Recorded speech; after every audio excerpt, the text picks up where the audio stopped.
Hello, I want to welcome you to this session of We Don't Have to Talk About This.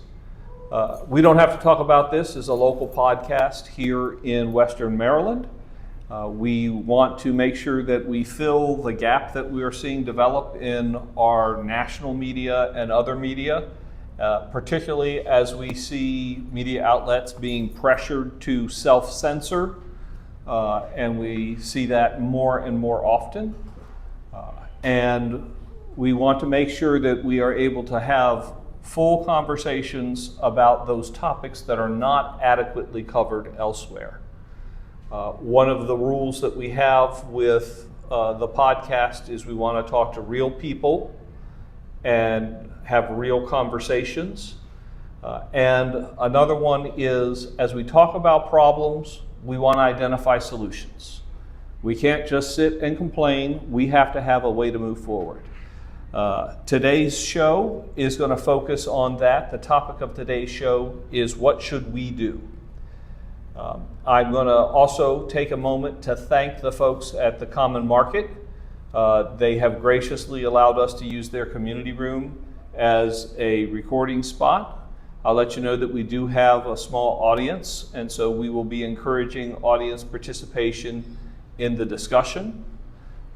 And I want to introduce Lauren McCadney, who is our special featured guest today. I met Lauren when we went to a Democratic meeting where Ken Martin, the chair of the DNC, was there as part of the Talk Back tour, and Lauren stood up and she talked back. And her comments were very pertinent, accurate, and moving, got a great response from the crowd, but frankly got a tepid response from the Democratic Party. And originally it was titled, "What Should the Democrats Do?" So I think based on that, I said to Lauren, I would like to have you on the podcast, but we've changed it to what should we do? We cannot sit around and wait for the Democratic Party to figure out how to be a Democratic Party. We, if we want to save democracy, have to be the Democrats. We have to be the ones that stand up for this democracy. We have to be the ones that take action, and we are going to have to be the ones that take the lead. So my name's Andrew Duck, and I've been an activist here in Western Maryland for over 20 years. And I want to introduce Lauren, who is a recently retired advertising executive who has a lot good to say. Do you have anything else you want to say in terms of introducing yourself, Lauren? No, I think that pretty much sums it up, but I think that one of the things you said that was super pertinent, and it resonates a lot with me, that no complaining without action. And the reality is that right now, all of us are in a position where, like it or not, if we think of ourselves that way or not, if you care about this country, you're an activist. Yeah. And I will say, I said we identify problems and then we talk about the actions we need to take. And I've just made a small partial list of the problems that we're facing. And we need to start with the fact that the current administration started by purging people out of the government that they thought were going to be resistant to their policies. We now have masked agents walking our streets, snatching people up without warrants, shipping them off to foreign countries with no due process. We've had cancellation of multiple programs that are funded in the budget, and they're just not following the budget. We sit here on the 29th of September. Tomorrow is the final day that we have a budget for, and I will tell you, I'm not sure that it makes a difference whether we have a budget because the current administration isn't following it. I'll also say that I never thought that we would have active duty military in our streets in violation of posse comitatus, but we do. I never thought I'd see our military involved in extrajudicial killings, but we have that now. And if there's ever a time to panic, panic's not the right word, but we need to take action now. One of the problems is that this lawless governance has been endorsed by our Supreme Court. Our Supreme Court has deliberately decided, even if something's illegal, they're going to block the injunctions to stop it. That is absolutely unacceptable, and it's time for us to make sure we take action. So, Lauren, I'm going to ask you if you would be willing to read the same statement that you read to Ken Martin, the chair of the DNC, and read that to the audience. Yeah, great summary of where we are. And here's what I had to say to the Democratic Party. Like most of you, I'm here right now to ring the alarm. Although I'm retired, I spent the latter part of my corporate career as a senior executive at a leading technology company, where I flew close enough to the sun to know that the top 1% currently running this country has an appetite for power that is insatiable. They will not stop unless stopped. At the same time, we have irrefutable evidence that the current administration is dangerously racist and misogynistic and has already crossed the threshold to authoritarianism. Combined, the great time in America they envision is actually the Gilded Age, where a handful of uber-wealthy individuals exploited the working class, which was devoid of a social safety net. We must stand up right now and show that our love of democracy is greater than their love of power and money. We must remember that there are more of us than there are of them, and that the president has no power other than the power that we have bestowed upon him. And with this in mind, so what should the Democratic Party do? Well, first and foremost, do not send me one more email asking for money until I see evidence that you are consistently and comprehensively fighting to save this country. Next, fight the root cause, not the distractions. There are too many ticky dot issues right now, and we need to create a framework that shows a consistent pattern of illegality that constitutes treason against our great nation. And each new breach of power, each passed bill, each executive order should be put into that simple framework and kept front and center. Next, we need to start to play offense. It consistently appears that we are on defense responding to the other side. We know their playbook is Project 2025, and nearly half of it has already been implemented. So take the remaining items and host weekly war game sessions to determine how we get ahead of them to head them off at the pass. And the invitees should be the best legal minds on our team, along with the most ruthless strategists that we can find. Next, we have to make audience insights a priority. As an ex-marketing professional, I am appalled that I see no evidence that we have a first-rate audience insights organization or an audience-centric brand management structure. We should be corralling all of our black hat coders and taking full advantage of AI to dissect their digital strategy, including what is their messaging, with a firm understanding of what is working on whom, where it is being delivered, and who is delivering it. And further, you should know which accounts are fake. In the good old days, a fake account was just some Russians sitting in a room typing fast. Now, fake is you can hook AI up to an account and it can crank out more posts than you can blink an eye at. And more importantly, the real-time data in terms of the engagement that it gets tells it what topic to keep pressing. And so speaking of messaging, the best ones are brilliant in their simplicity. We need party talking points that are used consistently at the local, state, and federal level. And we must amplify the damage being done while recognizing that the vast majority of people care about their own self-preservation. So that means jobs, food, health, shelter, and safety. Keeping in mind that what that means to a 22-year-old just coming out of college looks different than what it means to a 45-year-old male sitting in Appalachia. And as a single woman, I see that $100 will increasingly only get me a single bag of groceries. And I wonder how a family of 4 is feeding their babies. So I say create a life expense chart and track average prices every month and post that chart over time. And I am not talking about the consumer price index, because despite my MBA, I can't tell you what it means.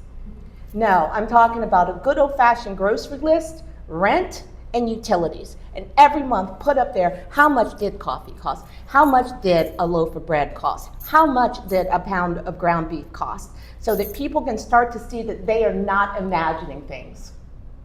That they are not just, maybe I went to the wrong store. No, let them see that what they are experiencing is real, and it is pervasive, and it is getting worse. And then last but not least, I say I call for a work stoppage. You heard me right. Everybody take to the street and stay in the streets. Think Arab Spring. It can be done, and it has worked. Because I see the Constitution being eroded, one blatant act after another, and democracy is dangling by a thin thread. And each inch that we give them is an invitation to a mile. Yes. And I know some of the people in the audience heard you when you presented that the first time, and that's why they're here. And so I want to thank you for having taken the time to craft this, having done the right thing to try to take it to the Democratic Party, the organization that should be providing leadership to our resistance, and you did everything you could. But that is still not enough, so we need to get the word out so that more people can come and stand with you. Because one voice can be ignored, but many voices cannot. And so I liked what you said, and I was disappointed that it wasn't received in a more positive and enthusiastic manner. The don't send me one more email asking for money is an obvious statement.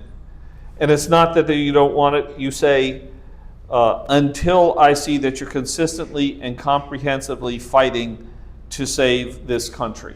The key about not asking for more money is it's not until you're consistently and comprehensively fighting to save this country. And we don't see that from our Democratic Party. What we see is half measures and limited response.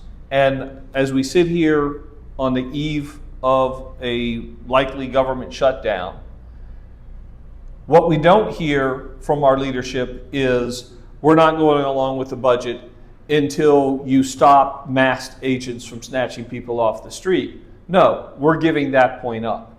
We don't hear, we're going to not pass a budget until you actually agree to spend all of the money that's in the budget the way it was supposed to be spent. It does no good to pass a budget if we don't have a budget that's going to be followed. And we don't hear any complaints about the extrajudicial killing that they have just decided they can just start blowing people up if they think they're guilty of crimes. I'm not saying that I support drug dealers in any way, but the response is to know what you're doing.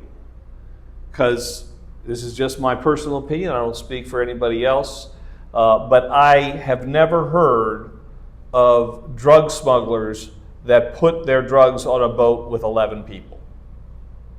But that is the target that was taken out by this administration. And I can tell you that does not fit the profile of a drug smuggling boat. So nobody on our party is fighting for that. They have agreed that if they can just stop some of the cuts to health care, that's all they're going to fight for. Well, if you give half of the battle away, or 80% of the battle away, you're not going to get the remaining 20%. I believe in compromise. I understand that you need to have compromise in politics, but the way I always thought it worked was you fought. You had your opinion, they had their opinion, you discussed it, you went at it, and then you compromised. Unfortunately, we have leaders that compromise and then they want to fight. And I don't think that's a winning solution. What are your thoughts on that? Really good question. And I want to, it's interesting because the whole preface was, hey, at some point, and I think you agree with this because it's embedded in there, in your words. At some point, we have to acknowledge and recognize that the cavalry is not coming.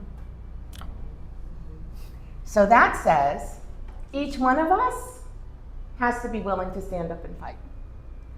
Because if we can't get, I don't even know how many of the Senate do we have? Like, what, 49 or whatever, and then how many Democrats we actually have in Congress. But I feel like, okay, while we continue to send a message to them, and I'm not advocating people stop writing their congressperson or they stop with the phone calls, but I believe that we each have to look at ourselves and say, what am I going to do? And understand that no action is too small at a time like this.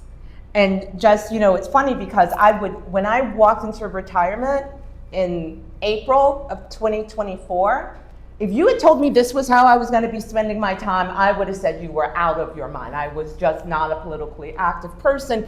I would go vote constantly.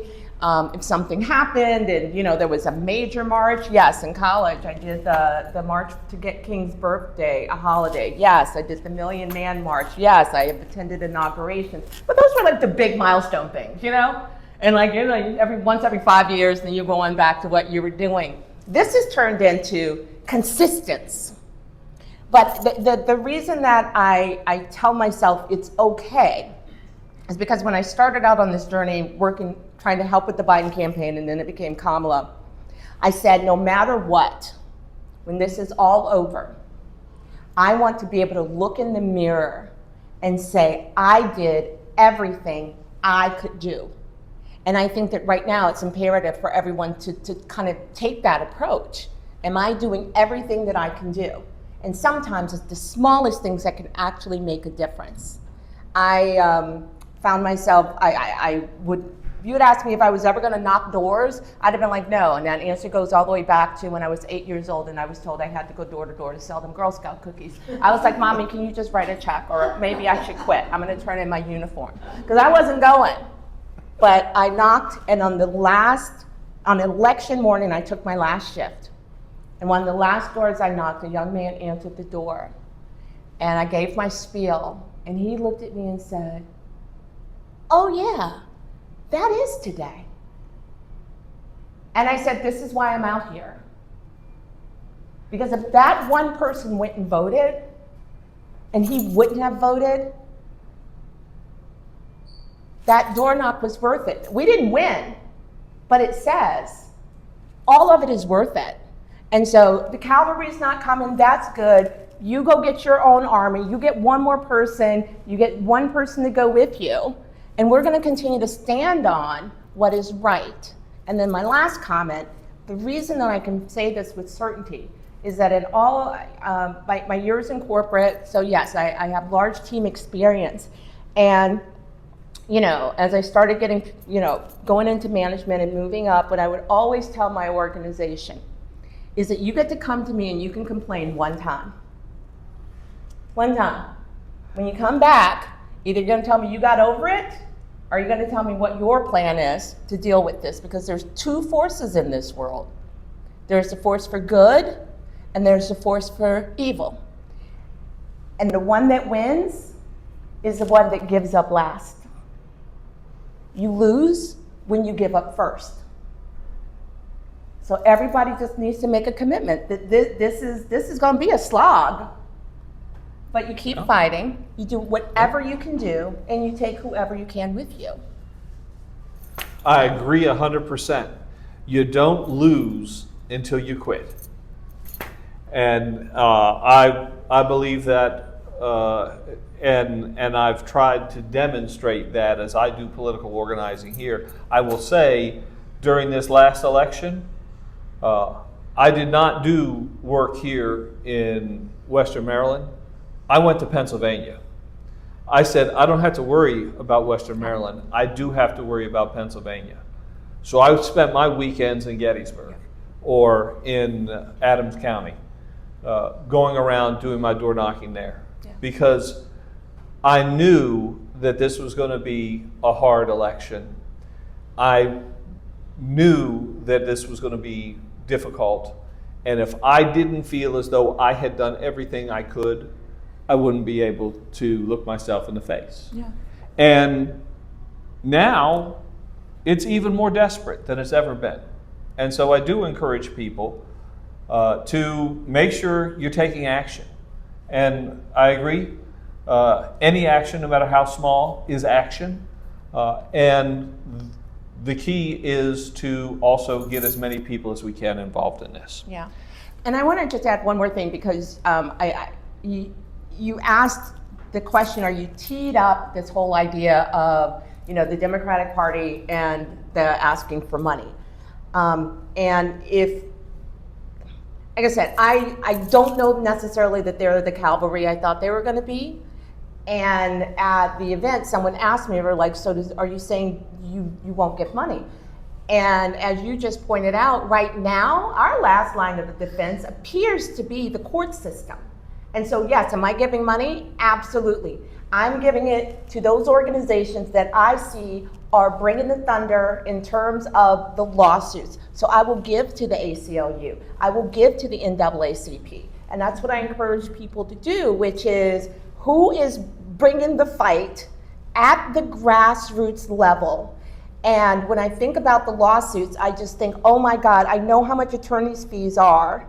And I know that the government's attorneys, what Trump is putting out in front of people, their salaries are already paid. We're actually paying attorneys to fight against the best interests of the country right now. But I can't do anything about that. What I can do, the money that I do have to give, and no amount is too small, because a whole lot of $1 or a whole lot of $5 will add up over time. Give it to the people that are bringing the lawsuits, because they have to go hire attorneys to fight against the attorneys we're paying.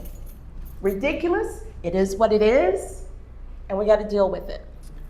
And I will say that I have always made it a practice to give to candidates directly, because you can see that candidate, you can know that candidate, you can have a way to reach back to that candidate, and you can trust that candidate's going to do the best thing with that dollar. One of the things that you say is that we have to fight the root cause and not the distractions. And I will tell you that the current administration is a master of distraction. And when we look at the root cause, I think that there's an awful lot that goes into that. What has happened, you studied advertising. I come at this from a military perspective as a retired military person. While I do not speak for the Department of Defense or any other organization, my experience has always been that if you want to engage the populace, you need to know how they think. You need to know what their history is. You need to know what their legends are. you need to know what their ethics are and their motivation is. And if you have to speak to them, you speak using their language. And what has happened in our case is the forces for autocracy have plucked parts of our history, and they are emphasizing that. They are using race because they know that there is a portion of the population who they can leverage that issue with. They are attacking the elites, but I don't understand how you can attack the elites if you're the guy that got the $1 million check from your daddy and got funded in business after business from your father. And that's the guy that they choose to attack the elites. So they go after Harvard because people go there and learn. Well, I think that root cause analysis is something that's important to look at and understand that we have, if we're going to convince people who don't already think like us, we need to understand what they think and how to leverage that. We have always heard the folks on the other side talk about freedoms. What we are seeing today is freedoms being taken away. We are seeing the freedom to be who you want to be attacked. We are seeing the freedom to love who you want to love attacked. And I'll tell you, if there's somebody out there who is uncomfortable with dealing with issues involving sexuality, trans people, if you're uncomfortable, you can be uncomfortable, but don't deny anybody else their right to be comfortable. And we need to express things in that way. We do a terrible job of talking about issues. So you mentioned the constant pattern of illegality, and I think I kind of captured that up at the front, and the disappointment I have with our Supreme Court. So when we look at what do we need to do, I think we're going to need to recognize, you said it's going to be a slog. It's going to be a slog. Because Supreme Court reform will not come easy. So I come from a military background. We have a number of meeting engagements. We have the election in 2026. That's when we know we're going to throw 100% in, and they're going to throw 100% in. We have the election in 2028. We're going to throw 100% in, but they're going to throw their 100% in.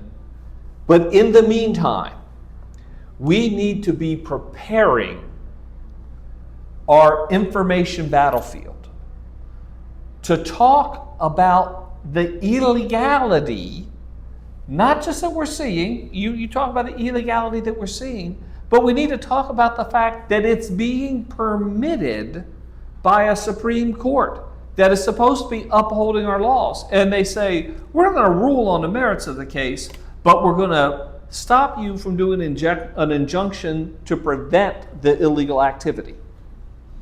This level of complicity I have never seen, I never thought I would see.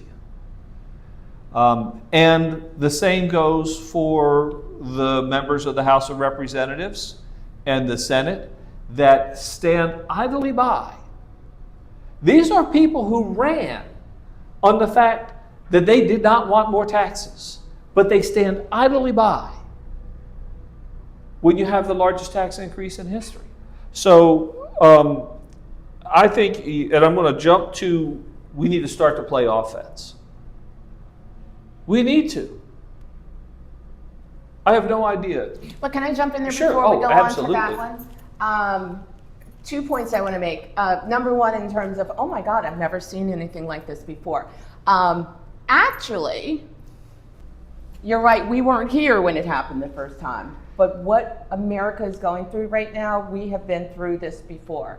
And so I'm not going to go into a full history lesson, but if you have time, go do some research on the Redeemers. The Redeemers was a movement after the end of the Civil War, where a group of white Christian nationalists were firmly committed to, now that blacks were free, that we needed to redeem the purity and the sanctity of the United States of America. And a lot of the language that we are hearing right now was literally, in reading up on the Redeemers, you will see that it is a repetition of the exact same language. The second part, right around the same time as the Redeemers, was when Reconstruction was taking place, okay? So think about everything that happened post-civil rights movement, affirmative action.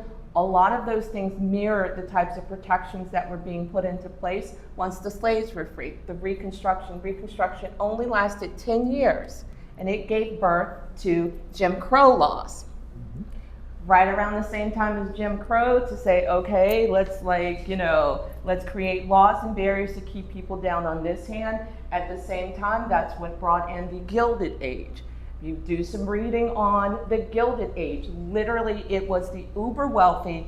They were not taxed at all. There was no income tax at that time. There were no social safety nets. The social safety nets came in under the FDR administration. They literally, in their quest to make more money, when they felt they needed higher profits, they would literally lower salaries. And that is where we are heading right now with what is going on. This era has been here before. It is textbook, and the scariest thing is they were like, darn it, and we let it get undone the last time. So as they're trying to put it into place, they're trying to put it into place so that it is bulletproof. And like I said, all of us are going to lose, okay? Yes. All of us stand to lose, which means that all of us really need to stand up. So that's the first thing. Then the second thing, in terms of, there is so much coming at people. What's a framework? How do we get people straight? Stacey Abrams has recently launched a new website. It is called the 10-Step Campaign. And she literally goes through, these are the 10 steps to authoritarianism, and it's done in a way so that you can see that, wait a minute, this action is there, this action is there, this action is there, so that people can start to sort it out. What I wish she would do for each of the 10 steps is kind of give me a little color coding. Where are we? Are we just getting started? Are we in orange? Is it red in this one? But it's a wonderful framework, and I love action. Then there's the 10 steps to fighting it. And so literally, and it is laid out so beautifully, so simply. And the other thing I love about Stacey is when you see her talk, she gets excited like I do. So she's my spirit animal.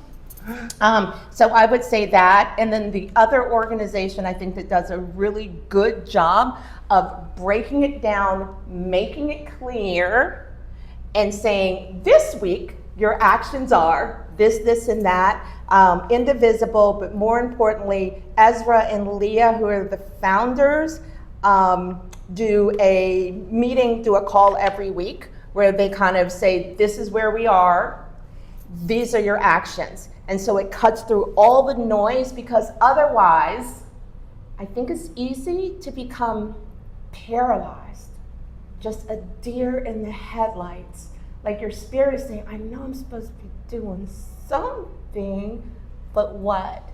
And by virtue of everyone who's here, I gotta believe you get the same outreach from your friends that I get, which is they come to me and just say, okay, what should I do? Because I'm like, okay, and don't worry about it. I've been trying to listen to everything. Let me cut through the noise and let me give it to you. But also, just realize that it's probably easier to get people to do something with you, but you have to then do the translation, cut through all the noise, and be able to say, okay, if you can't do anything else, just do this one thing this week. So I'm sorry. And then No, you don't need to be sorry at all. There's nothing to apologize for. That's exactly what this show's about. And so if we want to then start looking at how to play offense, and I'm jumping straight to ruthless strategists, because you come from a background very familiar with advertising and messaging, and we need to make sure that we have decent decent messages that hit home. Because one of the things that irritated me the most during the last election, I saw ads on television about the great economy that had existed under Trump 1. And I was flabbergasted because I lived through that. I saw unemployment at 10 and 12% here in the state of Maryland. And moreover, I knew that there were times when you go to the store and you couldn't buy toilet paper. That was the Trump economy. And I have no idea why I never saw a single Democratic ad with a picture of an empty shelf and a tore up roll of toilet paper saying, this is the Trump economy. That was the Trump economy, and I hate to tell you, gentlemen and ladies, we are going there again. We are going there again. If you look at where we stand from an economic perspective, we're about to enter a period of stagflation, unlike anything that we have seen since the Great Depression. We have more economic inequality. Concentration of wealth is highest since it's been since the Great Depression. The only thing that keeps us is the social safety net that was built under FDR. So we need to be ruthless when we do our messaging. And if we're waiting on the Democratic Party to make that ad, they're not making it. We're going to have to make it. Yeah. Trump said that he thought 2026 was going to be about crime. And he is going all over the place trying to invent crime that he can fight. And all the crime is coming from their side. Not only is it all coming from their side, it's coming from him. He's the one covering up for Epstein. And we need to call him out for it. I know he has more felonies than anybody I know. Yes. I don't know anybody else who has 34 felony convictions.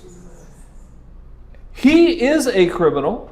He has pardoned more violent criminals than any other president in the history of our country. In his first week, he pardoned more violent criminals than we ever had before. And it's clear that he offers pardons to people who give him money. The level of corruption is incredible. We need to have messaging that calls this out. Yeah. So how can we do this better? Okay, so here's the thing. This one is hard. And I think that part of the hard part is that there are individual influencers out there who are just doing amazing work. However, they don't have the financial firepower to take that message as far and wide as it needs to be. So, if we to bring in someone who unfortunately, that the other party is very sad that he's no longer with, is Charlie Kirk. Charlie Kirk was not organic. A lot of the really great influencers that are out there doing wonderful political commentary that aligns with the Democratic Party. Charlie Kirk was funded with $14 million from a gentleman who already was in there trying to figure out how do we crack this nut with this other demographic for the Republicans and put that type of money behind it. And then from there, the money continued to flow. Mm-hmm. On our side, we were just literally beat about the head and shoulders. I think I sent you the link about Chorus and what happened there, where there is a network of Democratic influencers, and they were on a platform where some information was being funneled to them. But the reality is what was funneled was facts, which allowed them to then put it into their own voice. And, some media got wind of it. I think it was Vox, VOX got wind of it and really tried to turn it into something nefarious, and it really wasn't. because that infrastructure in terms of how do we get, these are the points that we want people talking about this week, making sure that the influencers know, because there's a rule in communication 7 times in 7 ways. It is hard to get your message through. And you have to keep repeating it over and over and over again. It was funny when I was a professional, I quickly realized that it wasn't until my ears started bleeding, because I'm like, if I have to say the same thing one more time, I'm gonna lose my mind, that you hope that your message has now been received. And so, this one, because it involves big buckets of money, it's hard for me to say, and here's what we're gonna do, because I don't have $50-60 million, because there is a way, if anybody's got contacts, there is absolutely a way you can do a post and I can be like, this is fire, organically, it's doing what it needs to do. I can put money behind your post. I come to you and I say, hey, I need your permission? Are you okay if I promote your post? And then I can go into the platform and say, this post is wonderful. I want it in front of this demographic. I paid for it. And it amplifies what she's doing. And if you think, well, I can't say that, I don't want to go to jail. I don't know, maybe the other side's doing it, maybe not. I will tell you they're doing it. I'm not afraid of going to jail. I don't, and maybe, let me just say, they're doing it. Okay. They're doing worse. You've already talked about the use of AI to then recreate that message, recreate that message with a dozen different faces, 100 different faces, all saying that message. And it's no longer a question of whether we have message discipline, it's a question of whether we have message multiplication. The right message, crafted in a way that it's going to land with different audiences, because there are a lot of different constituents and audiences that we have to reach. I think, like I said, I think we've got some people doing some great stuff. I think hopefully somewhere there's going to be, I don't know, there's going to be a rainbow, and there's going to be a little leprechaun man, there's going to be a lot of money, and then we're going to be able to put the money behind these posts. But in terms of where people are spending big buckets of money, and going back to the creative strategists, I do want to add, the ruthless strategists, I want to add another adjective, because I think it has to be creative. And I think that the people are out there, but one of the things I find really interesting, I have friends back, my career was spent in Chicago. I have friends out there, younger, I call them my little girlies, who were volunteering with the Democratic Party, and their biggest frustration was how much this other generation was stepping in and changing their words. Not like, they couldn't call an abortion. And they're trying to create this ad, and they're like, what are you talking about? We gotta call it what? I don't even know what that means. And so I think we also have to not do the self-reference. It was funny, when I started in advertising, my first account was the Army National Guard.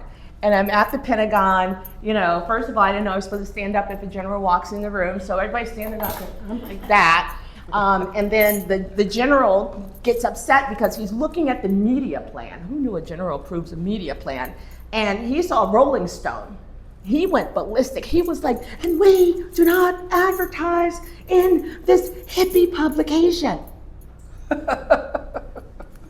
And I wish it had been me, but it was the guy that I was reporting to, who was only probably 2 or 3 years older than me, and he had to look and say, General, sir, with all due respect, we're not trying to recruit 50-year-old generals. Like, just because that's not how you talk, or that's not what you look at, there's a lot of other people in the tent. And right now the doors are open and they're wandering out in the middle of the concert. So I don't know who's in charge of that stuff, but whoever's in charge needs to rethink what they're doing. Get creative, be ruthless, and we also have to be a bit more open-minded in terms of recognizing I may not know the right language to use to reach this group, but if there's somebody who does know how, let them do their work. So you hit on something that I think is absolutely on target. It's how to target your audience. Mm-hmm. And we need to understand that we have a large and varied number of audiences, and we need to reach all of them. We had always, I joked 10 years ago when there was this thing going around about there's going to be a divorce between the red states and the blue states and who gets what, right? And I said, look, you guys you really don't want a divorce. You're just a little upset right now, so go spend some time with your mother and you're going to come back and it's going to be okay. But if you don't, just remember, the Democrats get the kids. That's not true anymore. That is not true today.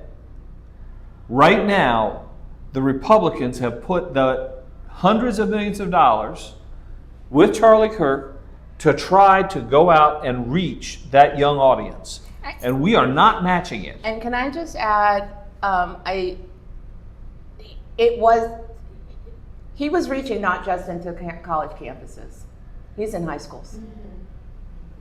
It's high schools. Yeah. So that's a lot of generations.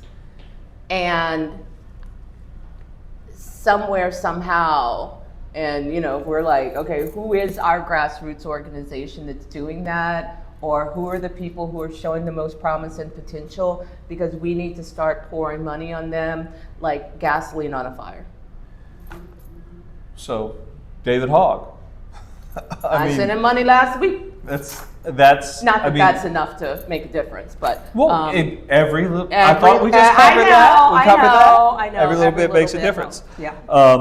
So I think because that's one of the points that you make is that we need to have audience-centric brand management, and we need to make sure that we're targeting younger voters with the things that they care about. And for many younger voters right now, the cost of housing is through the roof. They can't afford a place to live. We need to reach out to younger voters. We don't need to tell them what they're concerned about. We need to listen to them about what they're concerned about. Yeah, so. It's so interesting you say that. Two thoughts, because one of the things that I had here in my notes that I don't see that we're doing that we really need to be doing, we always hear about polling, but I'm not hearing about customer-centric insights and doing focus groups or research in order to find out what is the issue, but more importantly, what do they want to see in a solution? And that's a humongous miss, because polling, as we all know, has a lot of limitations, not the least of which is who is likely to keep answering that phone to answer your questions. Because we all know that as soon as I see likely spam, I'm not picking up the phone. But I have an aunt who's 89 years old. She will answer that phone. She ain't got nothing better to do with her time.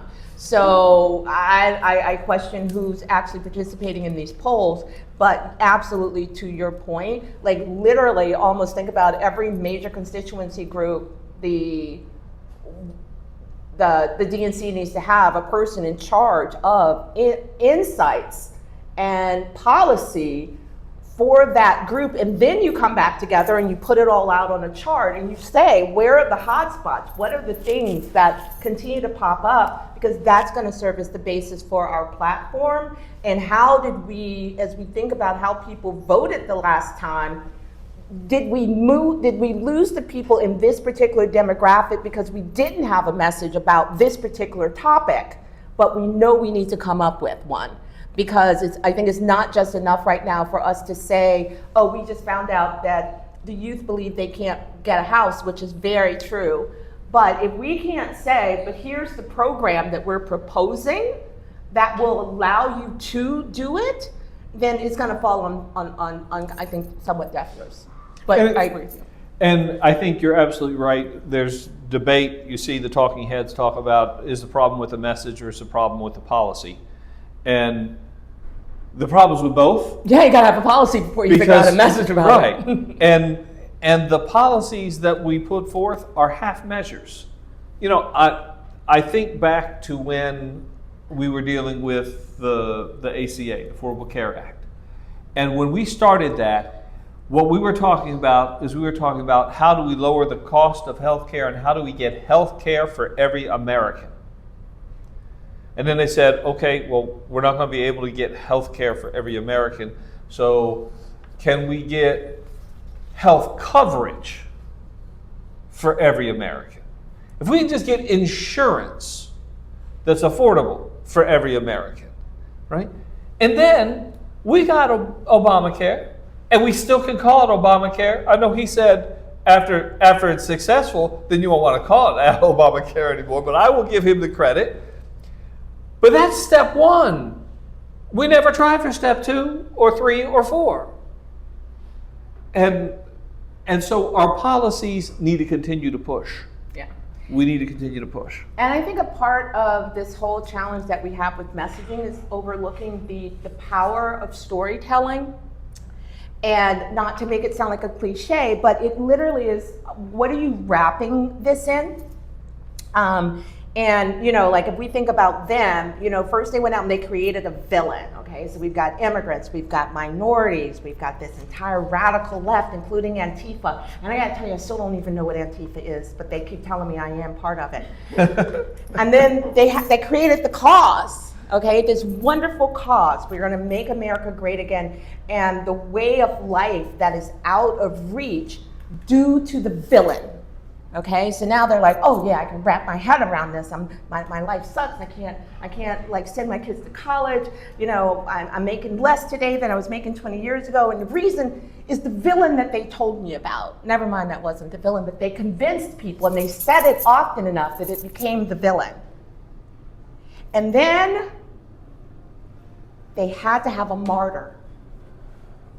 Someone who died for the cause.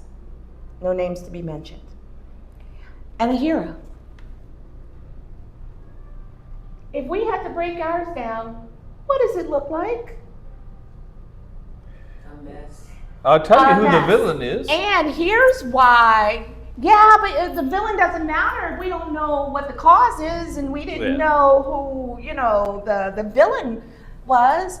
So here's the interesting thing. Why is this so important? I take a step back and I have to go do some research. There's a lot of clutter out there, a whole lot of stuff being said. 21% of Americans are illiterate. 54% of Americans read below the 6th grade level.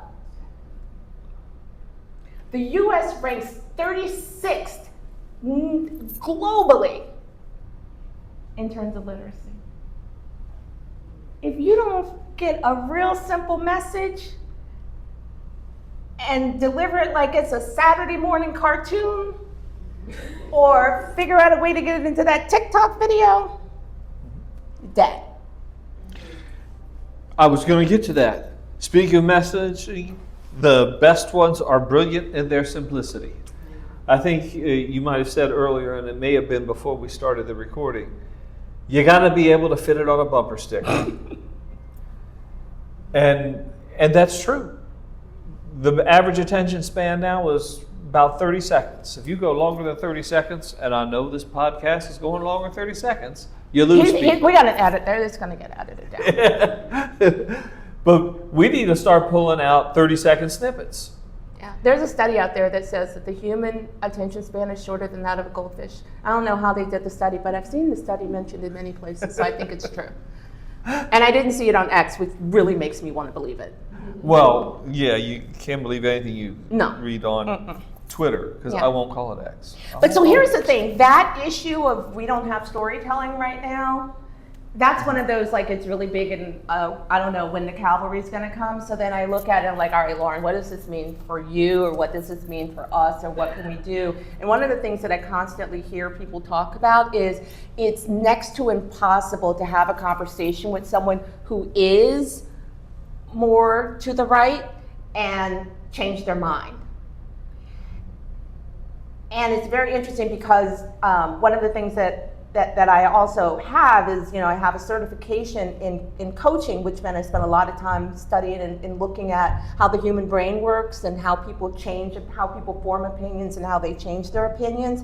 And I realized that, so here's what you can do. When I engage with people, I look to persuade via common ground versus get them to cede their position. Because ceding their position in the throes of that conversation, it almost can't be done. Okay? They Absolutely. are too vested in it, and it's theirs, and now it's almost become identity. So I go from the approach of curiosity. That's really interesting. Tell me more. Because I want, like, think about it. You can't have a negotiation if you don't know the other side's position. So I really, really, really want to hear everything that they have to say about that position. And then, from a common ground, I come out, can you allow for, like, just, is there a space in your position? And I also look at it from the standpoint of humanity. And we are more alike than we are different. So just, can you allow for it? And so find this space that they would be like, okay, I don't have to give up everything that I am for me to take that and stand with you on that thing. And then from there, well, what if? And propose an alternative universe. They don't have to agree with it, just, okay, but what if? And just leave it there. Just feel confident enough that other people they still have good intentions, and that if enough people can talk to them and plant these seeds, at some point can they come along. And I realized that I don't have to have a win in that second.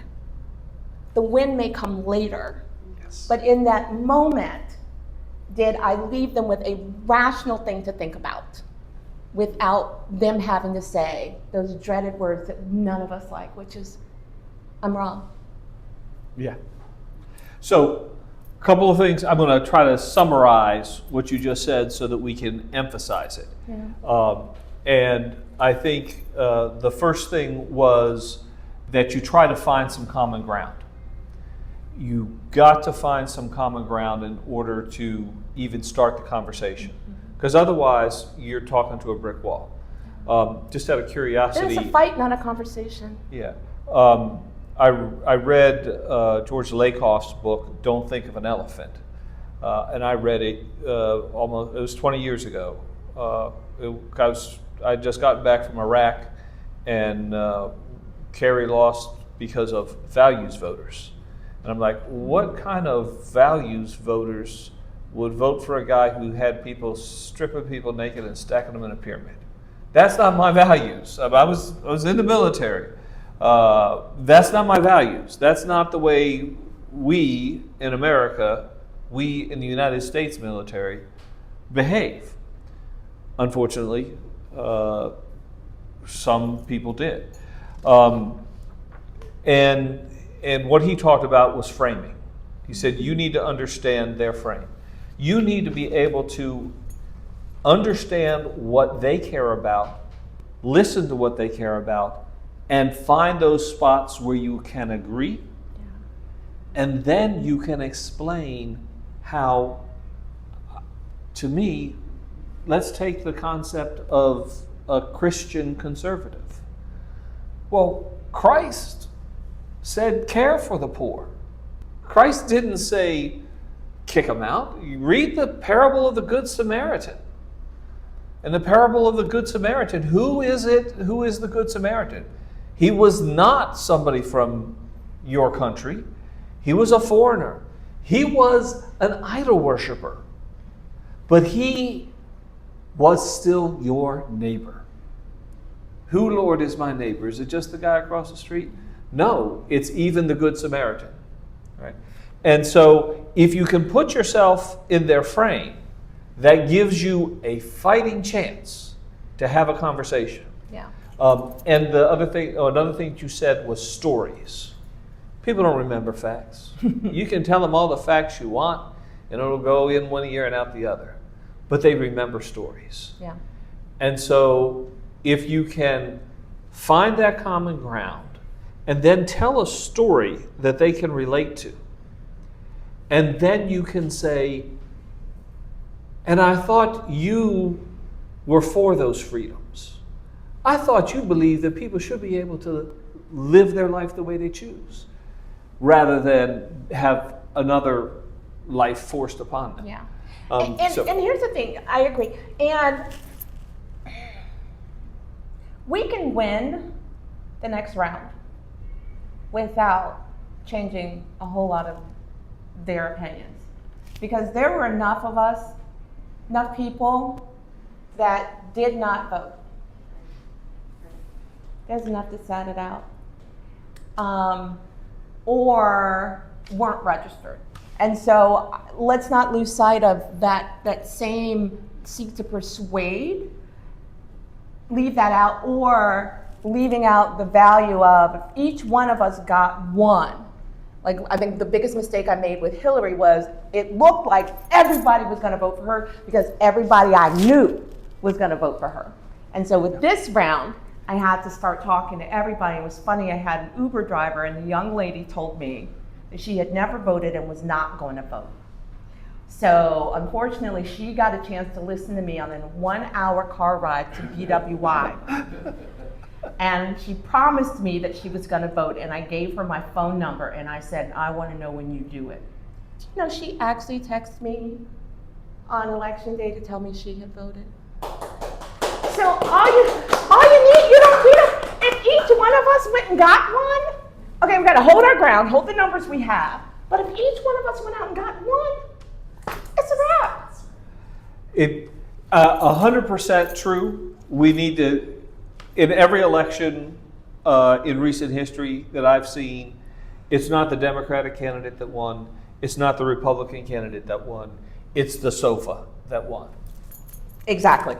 And if you look, the last 4 years ago, gubernatorial election, here in Frederick County, we had about a 58% turnout.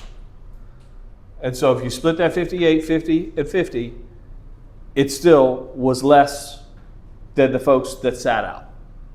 And so you're absolutely right.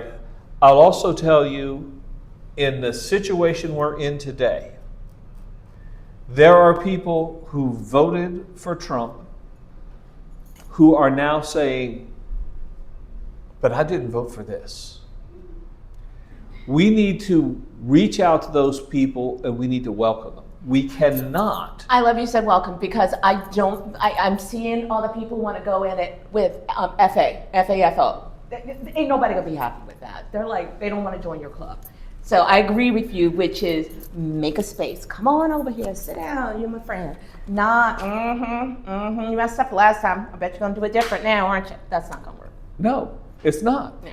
But we need to give them the space to make that change. And we need to give them the space, we need to find why they were so pissed off. Tell them to go get their friends that are sad too. If one admits it, they got friends. Yeah. Make sure they get their friends to come on over too. Yeah. And the way we do that is we let them be them. Mm-hmm. We don't ask them to make fundamental changes. We just say, this has gone too far. Yeah. Because, and I'm not saying that we shouldn't fight for everything that is right. We should advocate fully. We don't advocate enough. We should not compromise then fight. You fight and then you compromise. But when you sit down with somebody, you don't fight. That's why I like this format, where we talk to real people and have real conversations, because you can have a real conversation one-on-one. And I'd like to talk to someone who's a Christian nationalist and find out how they feel about the Constitution that says our country will have no national religion. Because you can't be both a nationalist but then be a Christian nationalist and fit with our Constitution. It doesn't fit. So you could be a Christian, you could be an American. Both of those things are great. But you don't have the right to impose that on anyone else. So I want to kind of jump ahead a little bit because you ended, last but not least, call for a work stoppage. And we're sitting here on the eve of what is most likely going to be a government shutdown. And I do not think that we have properly prepared the people of this country for a full-blown work stoppage. Yeah, it hasn't been called yet. But we may be facing a start on a work stoppage already. We may see about the time we drop this podcast that we already have a partial government shutdown. And that should be the point at which we really, I think that gets us part of the way there. But understanding that there's these, I laid them out as 2 meeting engagements, and then we have all this stuff in between. There is a constant push, constant messaging that we have to do. How do we get to the point where the American people are ready to call for a work stoppage? And it doesn't have to be everybody. If 5% stay home, it's significant. But if you can get 30%, that's life-changing. The studies show if you get 3.5% that you can change an autocratic regime. I'm not willing for half measures. I'm not willing to win by 1 vote. I think we need to get 20 or 30% of the population to the point where they are going to allow significant disruption to their life, because we're already experiencing a significant disruption to our lives. What are your thoughts on how we get there? I don't know. Honestly, I don't know the answer. And when I say what I don't know is at what point when we think about the resistance right now, and we think about the activist groups, it's a patchwork. The good news is I do see evidence that they talk and work together. So I have no idea at what point they're all going to get together and say, okay, we have to hit the streets. So that's first and foremost. Could like an impromptu something get announced or a call to action go up in conjunction with the government shutdown? Possibly. But here's what I do know. What pushed me through my career in doing some things I never thought I could do was I remember once someone said, you have more power than you will ever know what to do with. And I took it to heart. Each one of us has more power than we think. And so if the work stoppage does come and you're like, oh, but what about this, what about this, what about that? You have to remember that if you want change, you are going to have to exercise that power. The other thing that I think we have to keep in mind is no large scale, power concedes nothing without a demand.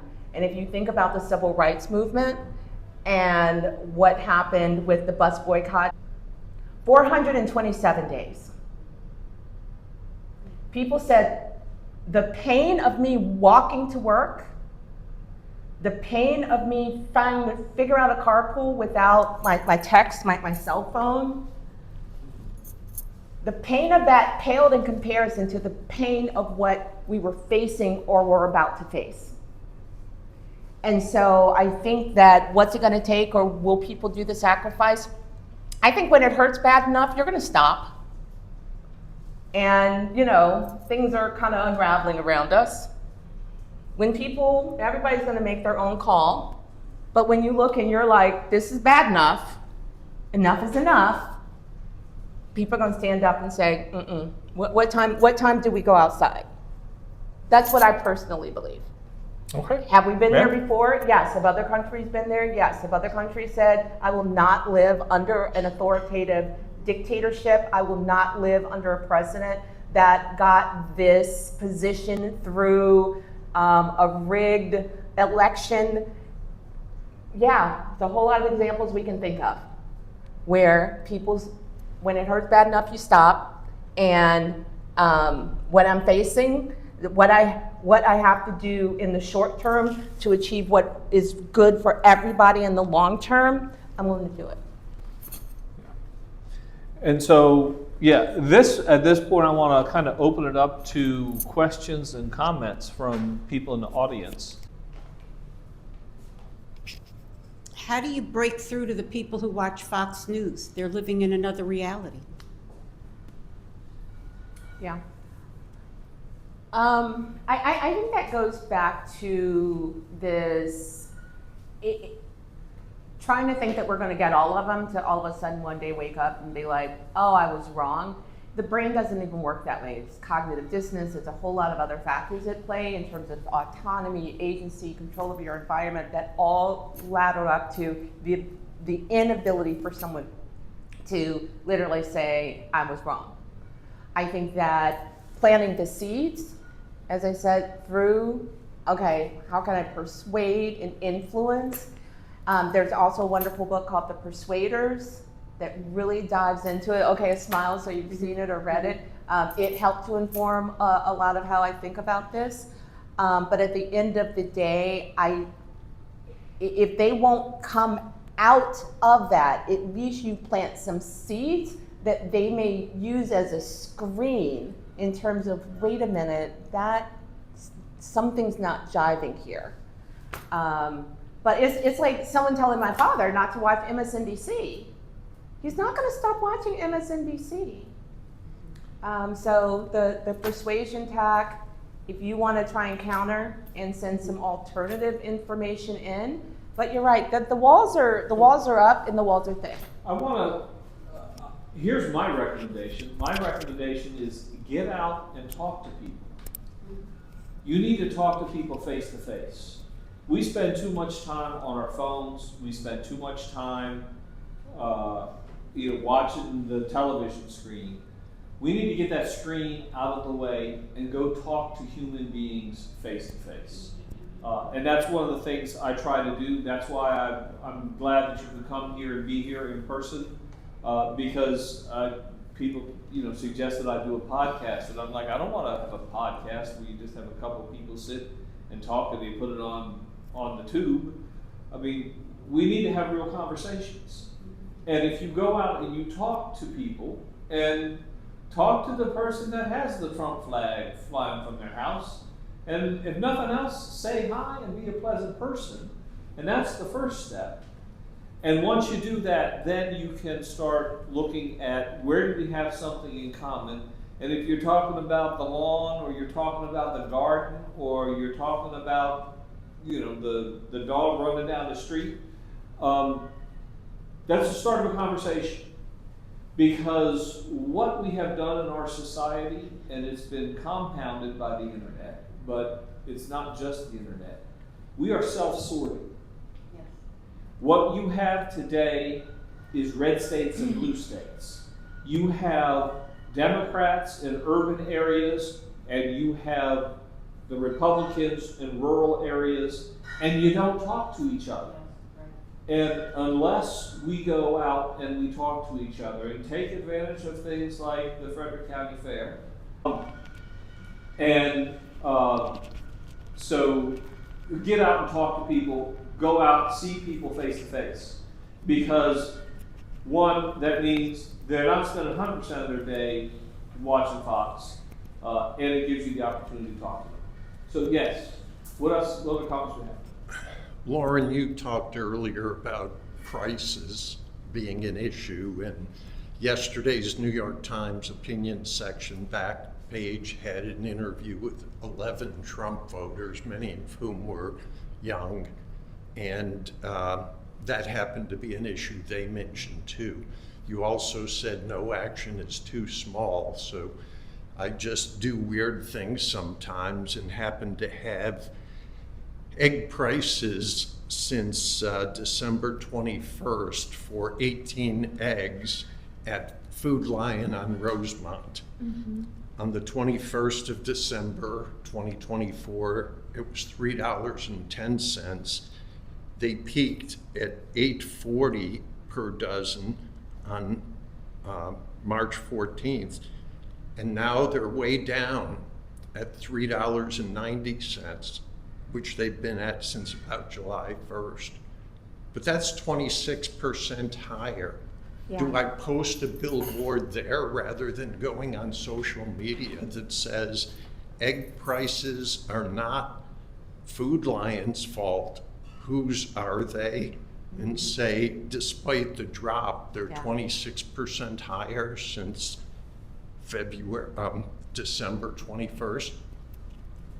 Absolutely. And I think what's interesting is we know, from what I can discern, I'm a pattern recognition person. We know that he knew eggs were the issue. We know that he wants to keep standing on gas. There's a lot of other stuff that has to go in that shopping cart.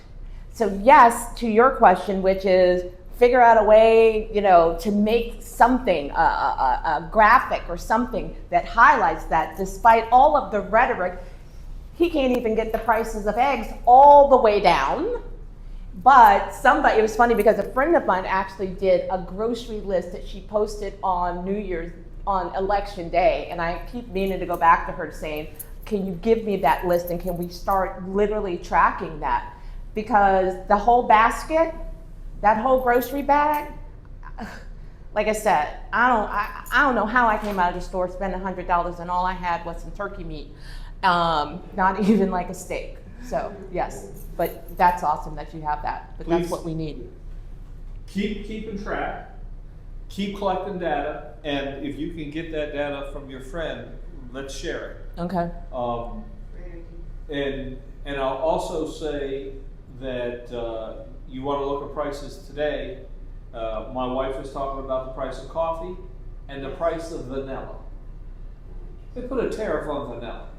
Like we're going to encourage people to grow vanilla in the United States because it doesn't grow here. I mean, these things are ridiculous. See, I was thinking about starting I was thinking about starting an Instagram account where we just ask people, next time you're in a grocery store, just take a picture of the most outrageous price point that you see on something.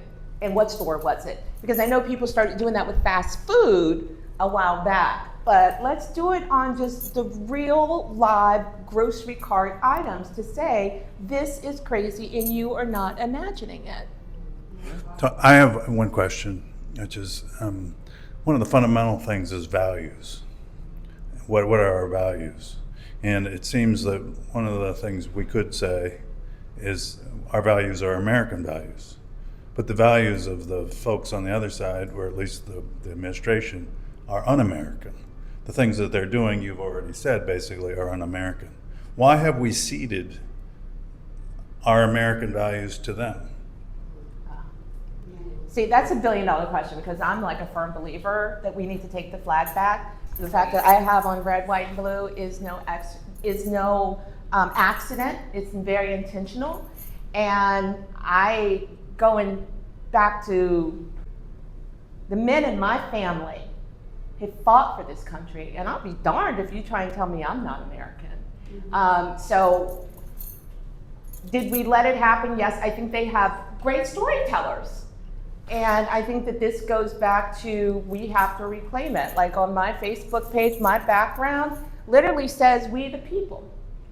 Like I'm not gonna sit here and let you try and make me un-American. And so, if I post something you don't like and you think you're gonna go look at my page and find this evidence that I'm anti-American or Antifa and I still don't know what that is, no, I'm not. I love this country. I own this country and I'll be darned if I cede it. Amen. Amen. And I think you're absolutely right. And frankly, we have used the term we need to fight to protect our democracy, and maybe we missed the boat on that. Maybe it has to be we need to protect American values, because democracy is an American value. Not having a dictator is an American value. And I will tell you, you talk about some of the themes that they had pulled from before, from back during Reconstruction. One of the other themes they pulled was America First. And if you listen to some of the Rachel Maddow podcasts, she goes into the America First movement, which was a front for the Nazis. And I don't like to use that as an inflammatory term. Mm-hmm. It is simply a historic fact. I think we had some more questions. Did anybody else have a question or a comment?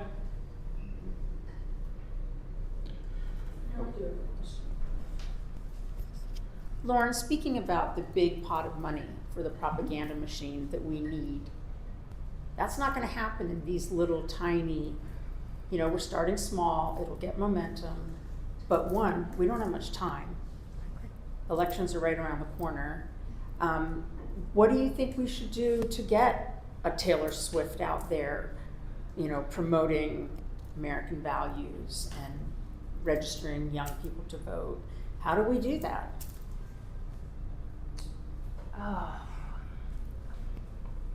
I think there's two parts to your question. Number one, I think that when it comes to like those real big high profile celebrities, I think we do have those celebrities like organically stepping forward. And I have to say at this point in time, I think it's at high personal risk. So I applaud each and every one of them that is still having the courage and the backbone to get up there and do it. And I believe that they will continue to do so. In terms of the money that's needed to counter the propaganda machine, I go back to, I really think it is about these influencers that have strong followings in some of these individual demographic markets, and that's the big question. I will say, I just because something isn't happening, I don't assume it's not out there. I gotta keep doing my research to say, surely, I cannot be the only person who has thought of this. There has to be somebody out there doing it. And if not, finding like, okay, well, what is the organization that could make it happen? So let me kind of respond to that as well, and that is, we are not going to beat them with money.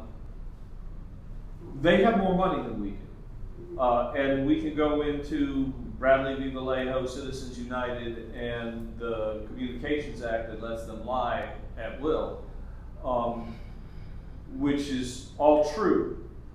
But for this near fight, for what we're doing now, I say we need to reach out person to person. I say if you're looking for, you're looking for where you're going to hear this, okay, start a podcast. If that's what you got to do, that's what you got to do, because I can afford that. But reach out as much as you can, person to person and individual to individual. If we can find those influencers that can magnify that, that's wonderful. But let's make sure that we have good content to be magnified. Yeah, and they're putting it in their own voice. It's very authentic. So, but yes, you could have people over and watch this podcast. And the key is that there's a certain point at which we are talking to ourselves. Yeah. And so we need to reach out beyond ourselves. We need to find ways to get into other organizations. The popular phrase is meet people where they're at. And that's what we need to do. yeah. It's not about putting ads on TV anymore. We're going to lose that battle. We're going to lose that battle every day. They have more money than we do. There will be a new Charlie Kirk that will be up doing the same thing, getting the same money that the last one had. We need to reach out, and we need to reach out on an individual basis. Yeah. So I didn't mean, there was another comment. Go. Yes, thank you. Lauren, you spoke about AI and how we have to do more with that because they own the biggest techies, they own the platforms. So the ball is really in their corner of like what they can do. How do we get in there? My mind is thinking how the other person is already thinking. They're going through loopholes.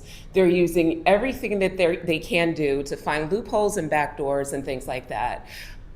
Where's our craftiness in thinking about how to combat that on that level? Because what we're doing obviously has not been working.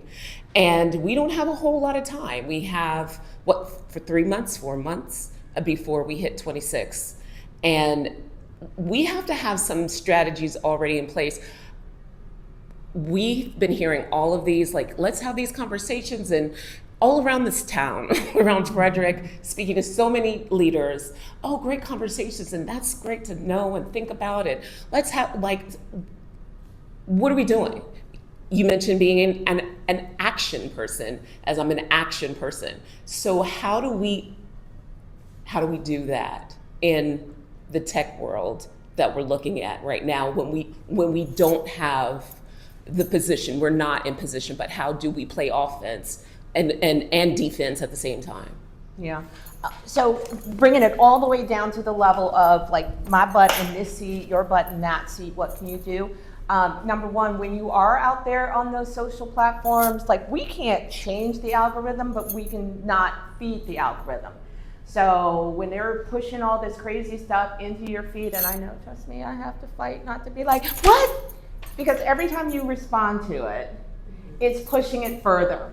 It's putting it up higher in the feed. It's telling the platform, send you more of this garbage. So number one, absolutely positively resist the urge. But at the same time, if it is something that is conducive to our message, that is good for our message, by all means, click on it, comment on it, share, repost it within your feed, because that will help spread that particular message further and wider. Number two, I would say, going back to that, there are some people out there that are doing some really great content, making sure that, you know, that just reposting it on your platform, the reality is, let's take a Facebook, for example, only a small percent of all the people that you follow on Facebook ever see your post. Like, it's a ridiculously small number. So take that, grab the link and email it to your friends, text it to your friends, personally send it to your friends and say, take a look at this. This is breaking it down with facts to make sure that people that need to see it are actually seeing it. Number three, I have MAGA in my family. And they will send stuff to, you know, the children in the family. Well, you know what, I'm gonna fight fire with fire. I'm sending my stuff to you if you think it's okay to send this stuff out. So also going back to, you're not gonna get the Fox folks not to be Fox folks, but you send them a video, I think that they're gonna take a look at it, and they may not send you a note going, oh my God, you're right, I was wrong. But at least you planted the seed. So I think that those are the things that we can individually do. We are not gonna undo their algorithm, but what we can do is make sure that we're not contributing to its proliferation and their garbage going further faster. I want to just echo what you said, because it sounded to me like it's so important. Switch platforms. Take that message, don't just repost it on the platform that you're on, send it out via email, send it out via text. So that way you're breaking the algorithm. The algorithm can't trace it that way. So I had not thought of that, and that's a wonderful piece. Do we have any other comments or anything? So I really want to thank everybody for coming. I hope you enjoyed the conversation. Lauren, thank you very much. I really appreciate your time here.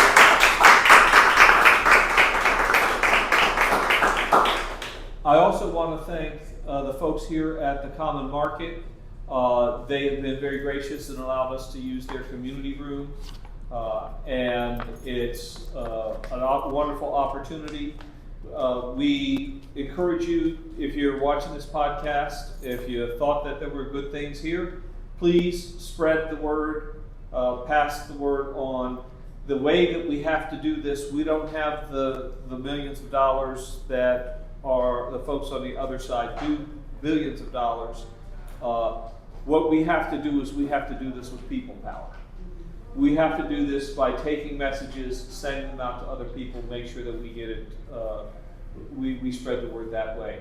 And wherever possible, expand outside of your normal circle of friends. And that's a good thing to do no matter what, whether it's a fraught political time or great political time. It's always good to try to expand your circle of friends.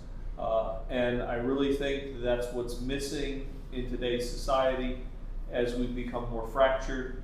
and we've begun sorting ourselves out, we need to reach out to those other folks, and we need to reach out to wherever they're at. So I thank everybody for their time. I thank you in particular, Lauren, again. Thank you very much. Great conversation. Thank you.